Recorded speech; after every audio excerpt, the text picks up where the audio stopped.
The early morning sun cast long shadows across Pete's diner as Harold Wilson made his way through the familiar glass door, the bell chiming softly above his head. At 93 years old, his steps were slower than they used to be, but his military posture remained intact, back straight, shoulders squared, head held high. He'd been coming to this diner every morning for the past 30 years, ever since he and his late wife Martha discovered their perfect breakfast spot. "Morning, Harold," called Sally, the longtime waitress who had his coffee ready before he even reached his usual booth. Her smile was warm and genuine, just like it had been for the past 15 years she worked there. "Good morning, Sally," Harold replied, carefully sliding into the worn red vinyl booth by the window. This spot gave him a clear view of both the sunrise and the parking lot, a habit from his military days that he'd never quite shaken. The diner was quiet at this hour, just how Harold liked it. A few regulars nodded in his direction: Tom the mailman, Betty from the flower shop, and old George who always sat at the counter. The morning routine brought Harold comfort, especially since Martha's passing 2 years ago. The familiar faces and sounds helped fill the void she'd left behind. Sally placed his usual order without asking: 2 eggs over easy, wheat toast, and a side of crispy bacon. "Extra crispy today, just how you like it," she said with a wink. Harold was halfway through his breakfast when the rumble of motorcycles shattered the peaceful morning atmosphere. The sound grew louder until 5 bikes pulled into the parking lot, their chrome pipes gleaming in the morning sun. The riders were an intimidating bunch: leather vests, tattoos, and scowls that seemed permanently etched on their faces. The bell above the door chimed again, but this time it wasn't the gentle ring Harold was accustomed to. The bikers stormed in, their heavy boots thumping against the linoleum floor. The leader, a tall man with a snake tattoo crawling up his neck, surveyed the diner like he owned it. Well, what do we have here?" the leader said, his voice carrying across the diner as his eyes landed on Harold. "Looks like we found ourselves a prime spot, boys." The other patrons suddenly became very interested in their meals, heads down, avoiding eye contact. Sally stood behind the counter, coffee pot frozen in mid-pour, her usual smile replaced with concern. "Excuse me, old-timer," the leader said, approaching Harold's booth. "This here's gonna be our new regular spot. Might want to find yourself another table." His leather vest had a patch that read Snake, apparently more of a title than a nickname. Harold looked up from his breakfast, his blue eyes sharp despite his age. "Young man," he said calmly, his voice steady and clear, "there are plenty of other booths available. I've been sitting here every morning for 30 years, and I prefer to continue doing so." Snake's eyes narrowed, and his companion snickered behind him. 30 years, huh? Well, times change, Gramps. Maybe it's time for you to find a new spot, or a new diner." Harold noticed Sally reaching for the phone behind the counter, probably ready to call the police. He gave her a slight shake of his head. He handled worse situations in his lifetime. "I respectfully disagree," Harold replied, taking another bite of his toast. His hands were steady as he set it down, years of combat training evident in his controlled movements. The small American flag pin on his jacket glinted in the morning light, matching the World War II veteran cap resting on the seat beside him. Snake leaned down, placing both hands on the table. "Listen here, old man. We're the Wild Ones NC, and what we want, we get. Your generation's time is over. It's our time now." The diner had fallen completely silent. Even the sizzling of the grill seemed muted, as if the whole place was holding its breath. Harold took a sip of his coffee, his expression unchanged despite the threatening figure looming over him. "You know," Harold said quietly, "I've faced down scarier things than a group of poorly mannered young men on motorcycles. Now, if you'll excuse me, I'd like to finish my breakfast in peace." Snake's face reddened with anger, but before he could respond, one of his companions tugged at his sleeve. "Come on, man. Let's just take another booth. It's not worth it." But Snake wasn't done, not by a long shot. As he straightened up, his cold eyes locked onto Harold. "We'll see about that, old-timer. We'll see about that." The next few days at Pete's diner became increasingly tense. Snake and his group made it their mission to arrive earlier each morning, their motorcycles deliberately revving louder as they pulled into the parking lot. They would position themselves at nearby tables, making snide comments just loud enough for Harold to hear. "Look at him, shaking while he holds his coffee cup. One of them whispered loudly enough for everyone to hear. Probably can't even remember what he ordered. Harold's hands were steady as ever as he calmly sipped his coffee. Years of handling weapons in the worst conditions had given him an unwavering grip that even age couldn't completely take away. He pretended not to hear them, focusing instead on completing his crossword puzzle, something Martha had gotten him into years ago. On this particular morning, Snake decided to escalate things. He walked over to Harold's table, deliberately bumping it hard enough to spill coffee onto the veteran's newspaper. "Oops," Snake said with a mocking grin. "Guess these tables are pretty unstable. Not safe for elderly folks like yourself." Sally rushed over with a cloth. "That's enough," she said firmly, wiping up the spill. "I won't have this kind of behavior in my section." Snake ignored her, leaning down close to Harold's face. "You know what I see when I look at you? I see a relic. Someone who should be in a retirement home, not taking up space in our hangout." The other customers watched uncomfortably. Tom the mailman half rose from his seat, but Harold caught his eye and slightly shook his head. This was his battle to handle. "Young man," Harold said quietly, folding his newspaper neatly despite the coffee stains, "I've been shot at by better men than you. I've faced down tanks in Germany. Your attempts to intimidate me are, quite frankly, amateur at best." Snake's face darkened. He grabbed Harold's veteran cap from the seat and held it up mockingly. "Oh, look at this, boys. We got ourselves a real-life hero here." He tossed the cap onto the floor, grinding it under his boot heel. The diner fell silent.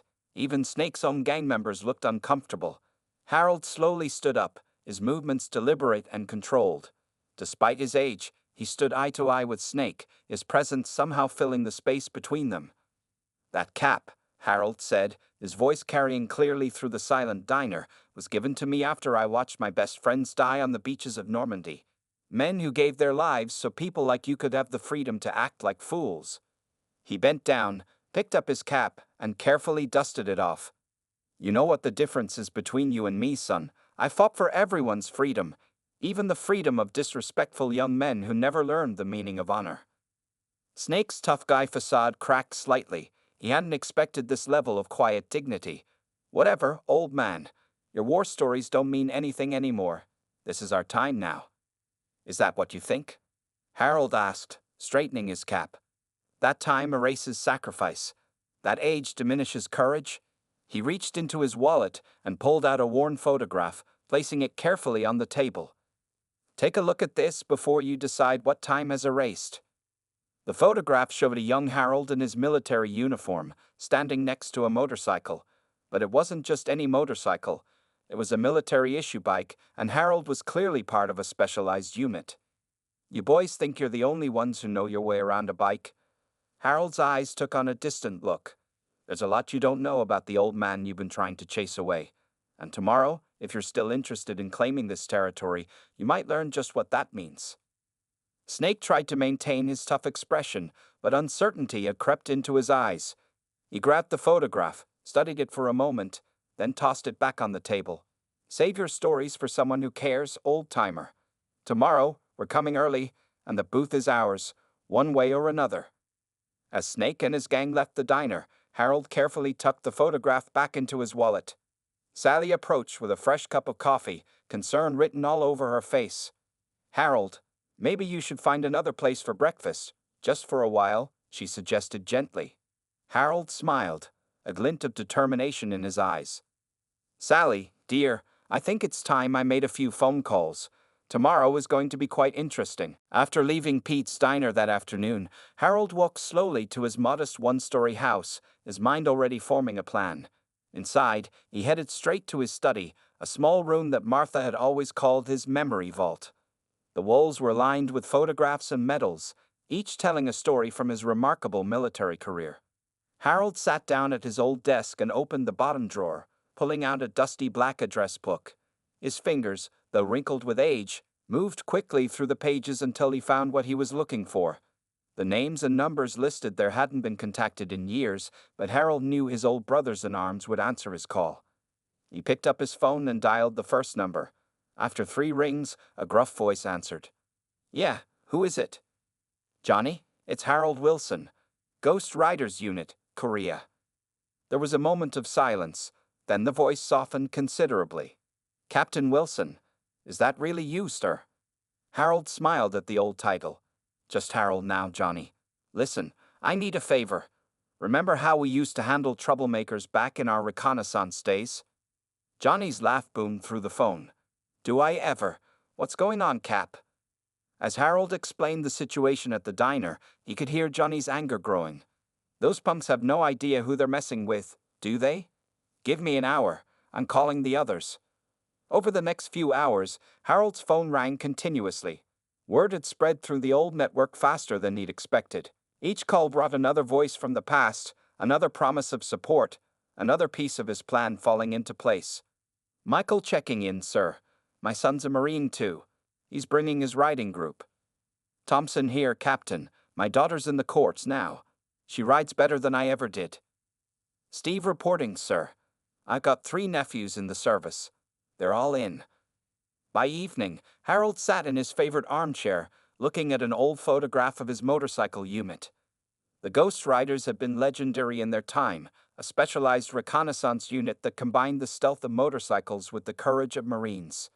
They performed countless behind-enemy lines missions, saving hundreds of lives with their intelligence gathering. His eyes moved to another photo on the wall, one taken just 5 years ago at a unit reunion.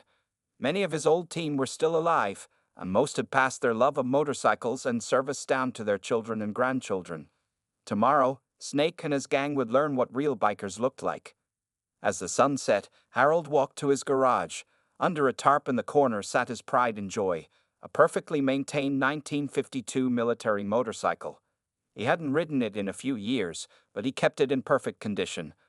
Martha had always said he spent more time polishing that bike than talking to her. "Well, old girl," he said, patting the motorcycle's leather seat, "looks like we might have one more ride in us." Just then, his phone buzzed with a text message from Johnny. "All set for tomorrow, Cap. Operation Respect is a go. 600 hours. Harold smiled, remembering how they used to plan their missions. This time, there wouldn't be any danger or gunfire, but they would still be fighting for something important: respect for their generation and the sacrifices they'd made. He spent the evening polishing his medals and pressing his old Marine Corps jacket. Martha would have laughed at him, fussing over his appearance like a teenager before a date, but she would have understood. She always understood. Before going to bed, Harold took one last look at his veteran's cap, now slightly scuffed from Snake's boot. Tomorrow, that cap would stand for something more than just his own service. It would represent every veteran who'd ever been disrespected, every older person who'd been dismissed because of their age. As he lay in bed, Harold thought about Snake and his gang. They were bullies, yes, but maybe they were also just lost young men who needed to learn about respect and honor. Tomorrow would be a lesson they'd never forget. His last thought before drifting off to sleep was of Martha. "You'd be proud of this one, dear," he whispered into the darkness. "Your old Marine's got one more mission left in him." The alarm was set for 5:00 a.m. Harold Wilson, former captain of the Ghost Riders, would be ready for whatever the morning brought. The next morning dawned clear and crisp. Harold arrived at Pete's Diner earlier than usual, parking his car in his regular spot at exactly 5:45 a.m. He sat calmly in his booth, dressed in his pressed Marine Corps jacket adorned with medals, his scuffed veteran's cap placed carefully beside him. At 6:00 a.m. sharp, the rumble of motorcycles filled the air. Snake and his gang pulled into the parking lot, their bikes arranged in an intimidating V formation. They were earlier than usual, clearly determined to make good on their threats. "Looks like the old-timer didn't learn his lesson," Snake sneered as they walked toward the diner's entrance. But before they could reach the door, a new sound emerged from the distance. It started as a low thunder, growing steadily louder. Snake turned toward the noise, his confident smirk fading as he saw what was approaching. From both directions of the street, dozens of motorcycles appeared, a mix of vintage military bikes, modern cruisers, and everything in between. The riders were an impressive sight. Some wore old Marine Corps uniforms, others modern military gear.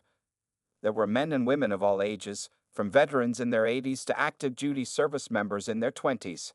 Each bike bore the distinctive Ghost Riders emblem, a motorcycle silhouette with wings. Johnny, now in his 70s but still imposing, led one group. His son, a current Marine Corps captain, led another. They circled the parking lot in perfect formation, surrounding Snake's gang in an ever-tightening circle before coming to a coordinated stop. Inside the diner, other customers pressed their faces against the windows, watching in amazement. Sally stood with her mouth open, coffee pot forgotten in her hand. Harold calmly sipped his coffee, a slight smile playing at the corners of his mouth. The Ghost Riders dismounted in unison, creating a path as Harold emerged from the diner. He walked slowly but purposefully toward Snake, who stood frozen in place, his usual bravado completely evaporated. "Snake," Harold said, his voice carrying across the now silent parking lot, "I believe it's time for proper introductions. I'm Captain Harold Wilson, former commander of the Marine Corps Ghost Riders Reconnaissance Unit." He gestured to the assembled riders. "And these are my friends, their children, and their grandchildren, 3 generations of Marines and service members." Johnny stepped forward, his voice gruff but controlled. "When the captain here called us about some punks disrespecting a veteran, well, we thought we'd come by for breakfast." He cracked his knuckles meaningfully. "All of us." Snake's gang members began backing away, but found themselves completely surrounded by the Ghost Riders. Their bikes suddenly looked small and ordinary compared to the impressive collection of military and civilian motorcycles surrounding them. "Sir," one of Snake's younger gang members spoke up, his voice trembling slightly, "that Ghost Riders patch. I learned about your unit in basic training. You guys were legends in Korea." Harold nodded. "We were a special reconnaissance unit.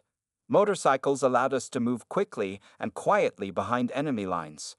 We gathered intelligence that saved countless American lives." He paused, looking directly at Snake. "We also taught respect to those who needed learning it." A young woman in Marine Corps dress blue stepped forward, Thompson's daughter. "My father served under Captain Wilson," she said. "He taught me that being a rider isn't about intimidation or bullying. It's about brotherhood, honor, and service." Snake looked around at the assembled riders, then back at Harold. The tough guy act had completely crumbled, replaced by something that looked very much like shame. His gang members were staring at their boots, unable to meet the eyes of the veterans and active service members surrounding them. "Captain Wilson," Snake said, his voice barely above a whisper, We didn't know." Harold's expression remained stern but not unkind. "No, you didn't know, but now you do. The question is, what are you going to do with that knowledge?" The parking lot fell silent again as everyone waited for Snake's response. The morning sun glinted off the chrome of dozens of motorcycles, and somewhere in the distance, a bugle began to play reveal, a reminder that this day would mark either a new beginning or a hard lesson learned. Snake stood there, surrounded by 3 generations of military riders, looking smaller than he had in days. Finally, he removed his leather vest and held it in his hands, staring at the patches he'd once worn so proudly.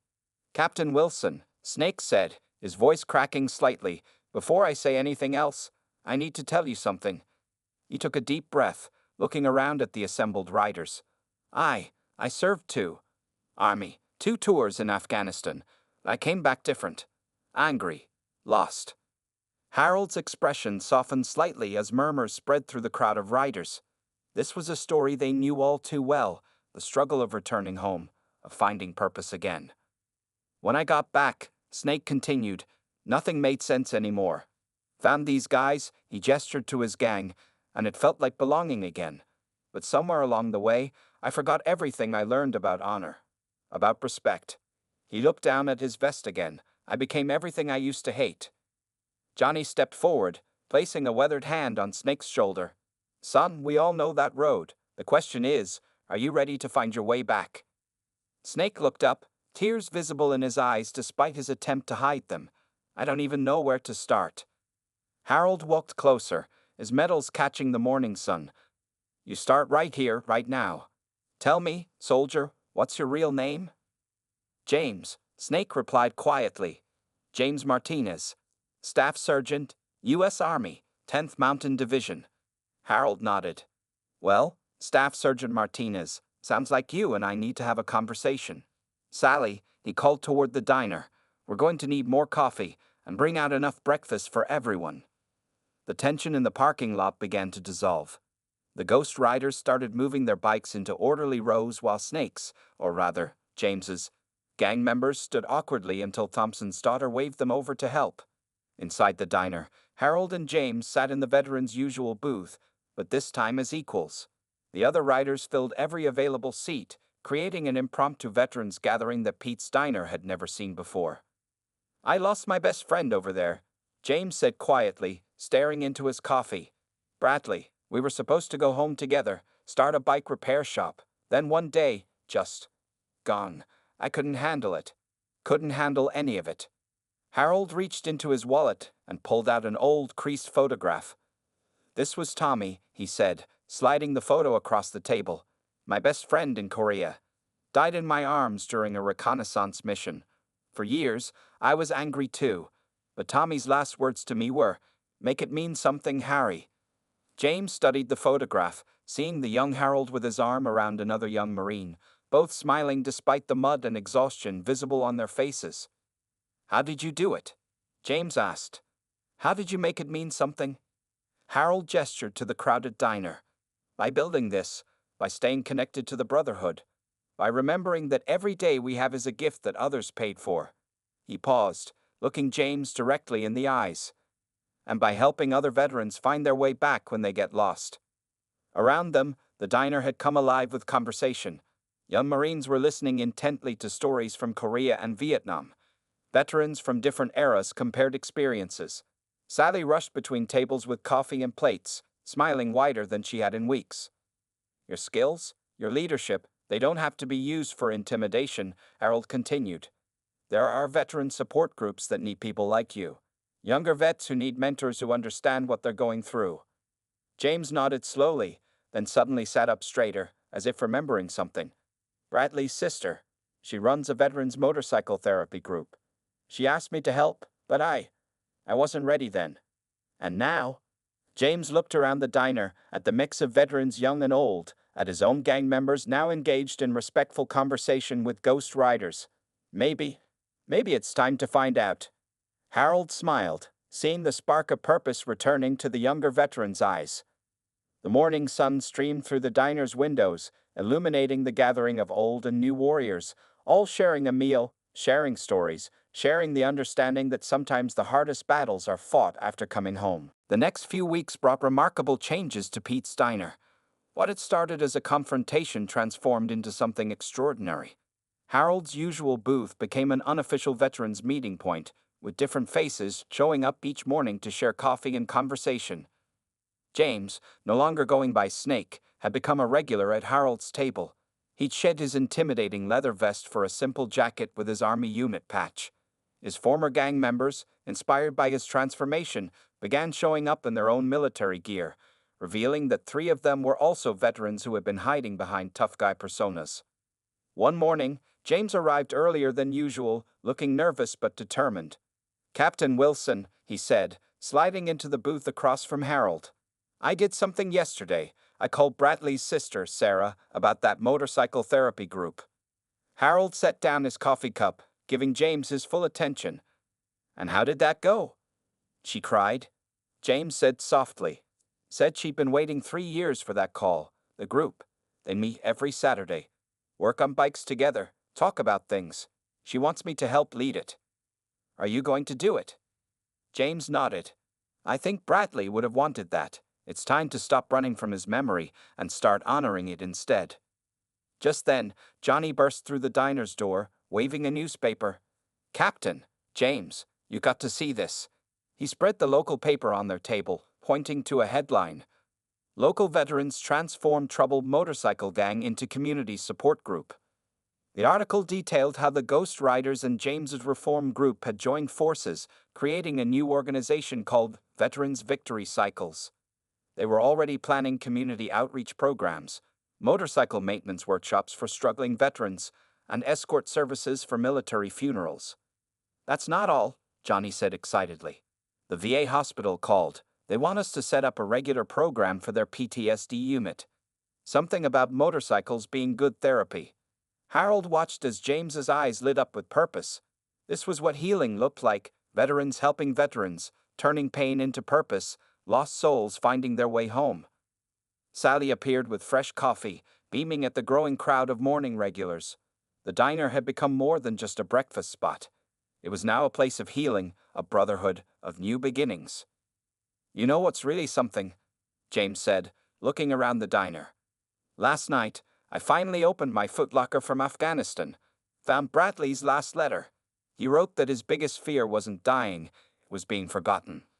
That no one would remember what we did over there, what we lost." Harold reached across the table, placing his weathered hand on James's arm. "Son, as long as we keep telling their stories, they're never forgotten. Every veteran we help, every life we touch, that's their legacy living on." The door chimed again as Thompson's daughter walked in, now a regular visitor. She was followed by several young Marines, all eager to hear more stories from the older veterans. The diner buzzed with energy as different generations of warriors connected, shared, and healed together. "Captain," James said suddenly, "I've been thinking about Bradley's dream, that bike repair shop. What if we turn Veterans Victory Cycles into something like that? A place where vets can learn a trade, work on bikes, maybe even start their own businesses." Harold smiled, remembering a similar conversation with Tommy in Korea, dreams shared in foxholes about what they'd do after the war. "I think that's exactly what Bradley would have wanted, and I might know some people who'd want to help make that happen." As if on cue, several Ghost Riders entered the diner, followed by James's reform gang members. The two groups, once on the verge of conflict, now sat together like old friends, sharing stories and planning for the future. Pete's Diner had become more than just the place where a 93-year-old veteran stood his ground. It had become a sanctuary where lost warriors found their way home, where old soldiers shared their wisdom, and where the brotherhood of veterans proved stronger than any artificial divisions. Howard watched it all with quiet satisfaction, remembering Martha's words about everything happening for a reason. Maybe this was why he held onto that booth all these years, not just for himself, but for all the veterans who needed a place to belong, to heal, to remember. 6 months had passed since the morning showdown at Pete's Diner. The small parking lot was now regularly filled with motorcycles of all kinds. Vintage military bikes alongside modern cruisers, their chrome gleaming in the morning sun. But today was special. Harold stood in front of the old warehouse across from Pete's Diner, a red ribbon stretched across its newly painted doors. The sign above read, "Veterans Victory Cycles, Repair Shop and Community Center." Beside him, James adjusted his tie nervously, looking very different from the intimidating figure he'd been half a year ago. "I can't believe we're actually doing this," James said, watching as crowds gathered for the grand opening. Local news cameras were setting up, and veterans from across the state had arrived to show their support. The warehouse had been transformed. What was once an abandoned building now housed a state-of-the-art motorcycle repair shop, a community meeting space, and offices for veteran support services. The walls were decorated with military photos and memorabilia, including a special display honoring Bradley and Tommy. "Bradley would be proud," Harold said, patting James on the shoulder. "This is exactly what he dreamed of, just bigger." The project had come together faster than anyone expected. Once word spread about their mission, support poured in from unexpected places. Local businesses donated tools and equipment. A law firm handled all the paperwork pro bono. Veterans with construction experience volunteered their time to renovate the building. Sarah, Bradley's sister, stood nearby, tears in her eyes as she looked at her brother's photo on the wall. Her motorcycle therapy group had already merged with Veterans Victory Cycles, creating a comprehensive program that combined mechanical skills with peer support. "Ladies and gentlemen," James began his speech, his voice steady despite his nerves. 6 months ago, I was lost. Angry. Taking my pain out on others." He looked at Harold. "Then I met a 93-year-old Marine who taught me that it's never too late to find your way back home." The crowd listened intently as James continued. "This center isn't just about fixing motorcycles. It's about fixing lives. Every veteran who walks through these doors will find what I found: purpose, community, and hope." Harold watched proudly as James explained the center's programs: job training for veterans, therapy groups, motorcycle maintenance classes, and a special outreach program for veterans struggling with PTSD.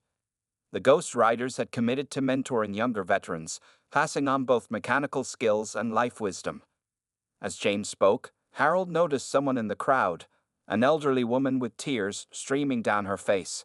He recognized her immediately, Bradley's mother. She had traveled from across the country for the opening, bringing Bradley's old tools to donate to the shop. "And now," James said, his voice thick with emotion, "I'd like to invite Captain Harold Wilson to cut the ribbon. None of this would exist without him." Harold stepped forward, scissors in hand. But before cutting the ribbon, he turned to address the crowd. "When I fought in Korea with the Ghost Riders, we had a saying, 'Keep moving forward, no matter what.' That's what this place is about. It's about veterans helping veterans keep moving forward." He looked at James, then at the gathered crowd of old and young veterans. Every generation of warriors faces its own battles, both in war and at home. But when we stand together, support each other, share our stories and our strength, that's when we truly honor those we lost. With that, Harold cut the ribbon. The crowd erupted in cheers as the doors opened, revealing the gleaming tools and workstations inside. Bradley's mother hugged James, whispering thank you through her tears. Sarah led the first group of therapy participants inside, their faces filled with hope and curiosity. Pete's Diner had prepared a special breakfast buffet for everyone. Sally moved through the crowd with coffee and tears of joy, remembering how different things had been just 6 months ago. As people filed into the new center, Harold remained outside for a moment, looking up at the sign. You could almost hear Martha's voice. "See, Harry, sometimes the biggest victories come from the smallest stands." James appeared beside him. "Ready to go in, Captain?" Harold nodded, but his eyes were distant, seeing beyond the present moment. "You know, James, sometimes the best missions aren't the ones we plan. They're the ones that find us when we're just trying to defend what's right." Together, they walked into the center, where a new chapter in both their lives was about to begin. 1 year after the opening of Veterans Victory Cycles, Pete's Diner buzzed with excitement. The small restaurant was packed with veterans, family members, and supporters, all gathered for a special celebration. A large banner hung across the wall, honoring Captain Harold Wilson, 94 years of service and inspiration. Harold sat in his usual booth, now marked with a small brass plaque reading Captain's Corner, where victory cycles began. Around him, the diner had transformed. Photos of veterans covered the walls, including a large one of young Harold with his Ghost Riders unit next to a recent picture of James with his motorcycle therapy group. "Attention, everyone," James called out, standing at the center of the diner. 1 year ago, a grumpy old Marine taught a lost Army veteran what real strength looks like.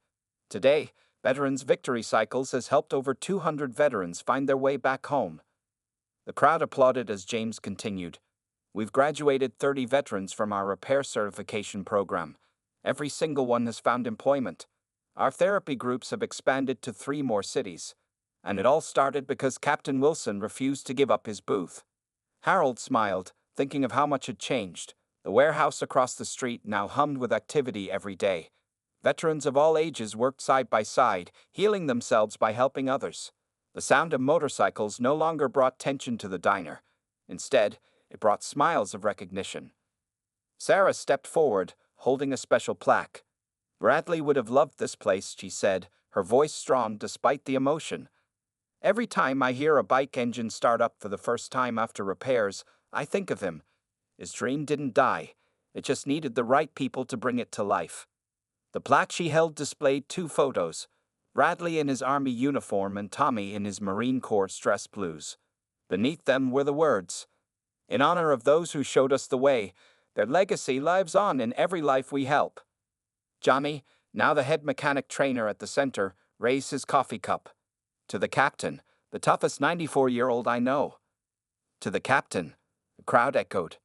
Harold stood slowly, his posture still military straight despite his age. "When I was in Korea," he began, "Tommy used to say that the real test of a warrior isn't how they fight in battle, but how they help others find peace after the war."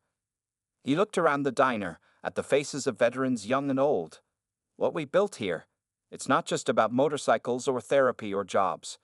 It's about remembering that no warrior should ever stand alone." James stepped forward, placing a hand on Harold's shoulder. "Captain, we have one more surprise." He nodded toward the door. The crowd parted as 3 men in Marine Corps dress blues entered, carrying a formal citation. "Captain Wilson," the lead Marine announced, The Commandant of the Marine Corps has authorized me to present you with this commendation for your continued service to veterans of all branches." As the citation was read, Harold thought of Martha, of Tommy, of all those who had gone before. He thought of that morning a year ago when he faced down a group of angry bikers, never imagining it would lead to this. "And one more thing," James added with a grin. "Remember that old military bike in your garage? Well, the guys at the shop got together." He handed Harold a key. "We restored it. She's ready to ride whenever you are, Captain." Harold gripped the key tightly, remembering countless missions on that bike. "Well," he said with a twinkle in his eye, "might need someone to ride alongside me. My reflexes aren't what they used to be." "You got a whole army of riders ready to escort you, sir," James replied, gesturing to the gathered veterans. Savvy appeared with a special breakfast plate: eggs over easy, wheat toast, and extra crispy bacon, just like always. "On the house, Captain," she said, wiping away tears. "Today and every day." As Harold sat back down in his booth, he looked out the window at the warehouse across the street. The morning sun glinted off the motorcycles parked outside, their chrome shining like beacons of hope. What had started as a simple stand for respect had become something far greater, a legacy that would continue long after he was gone. "Well, Martha," he whispered to himself, "looks like your old Marine had one more good fight left in him after all."